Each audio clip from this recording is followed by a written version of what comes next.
warahmatullahi wabarakatuh. Alhamdulillahirrabbilalamin. Assalatu wassalamu ala asrofil anbiya'i wal mursalin wa ala alihi wa sahbihi ajmain. Amma ba'du.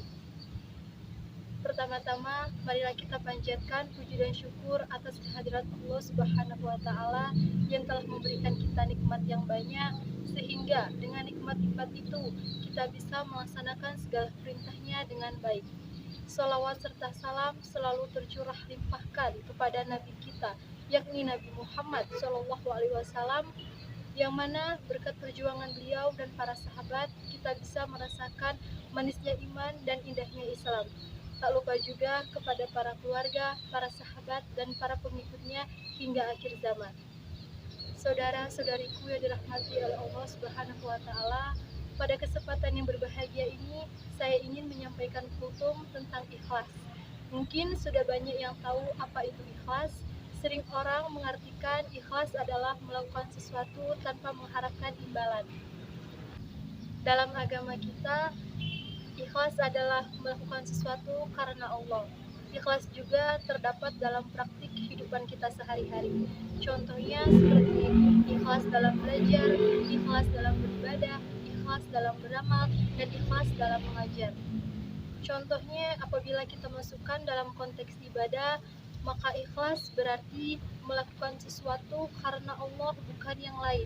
Bukan karena ingin dipuji, bukan karena ingin terlihat soleh ataupun soleha, tetapi benar-benar semata-mata hanya karena Allah Subhanahu wa taala. Pentingnya ikhlas juga terdapat dalam surah Al-Baqarah ayat 5, yang mana isinya menerangkan kepada kita tentang berlaku ikhlas dalam beragama. Agama tanpa dilandasi dengan ikhlas dan kejujuran maka akan runyam dan seolah tak berbekas. Orang sibuk mengurusi kepentingan diri sendiri tanpa sedikit pun menempatkan agama dalam prioritas hidupnya. Dalam beragama, ikhlas menjadi sangat penting untuk pupuk dalam diri kita, karena dengan ikhlas semua urusan akan lebih terang dan mudah untuk dijalankan. Ikhlas juga sangat penting untuk dipraktikkan karena semua amalan yang kita lakukan tidak sah di mata Allah apabila tidak tanpanya. Dalam hadis yang diriwayatkan oleh Imam Muslim dalam kitab Sahih Muslim, diceritakan tentang suatu perkara yang akan terjadi di hari akhir di hadapan Allah Subhanahu wa taala. Nanti di hadapan Allah ada seorang hamba yang ditanya, "Apa yang telah engkau lakukan di dunia, wahai hambaku?" Ia menjawab, "Saya berperang dan berjuang demi engkau ya Allah, sehingga saya mati syahid." Allah berkata, "Dusta kamu. Kamu berjuang bukan karenaku, melainkan agar disebut orang yang berani. Kini engkau telah menyandang gelar tersebut." Kemudian Allah memerintahkan agar dia dicampakkan dan dilempar ke neraka.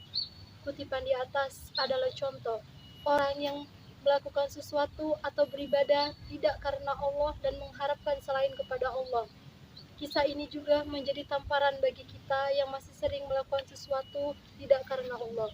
Semoga kita termasuk orang-orang yang Allah lindungi dari hal-hal seperti itu.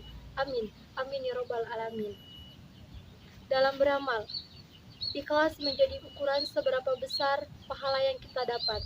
Semakin ikhlas kita beribadah, maka semakin besar pahala yang kita terima.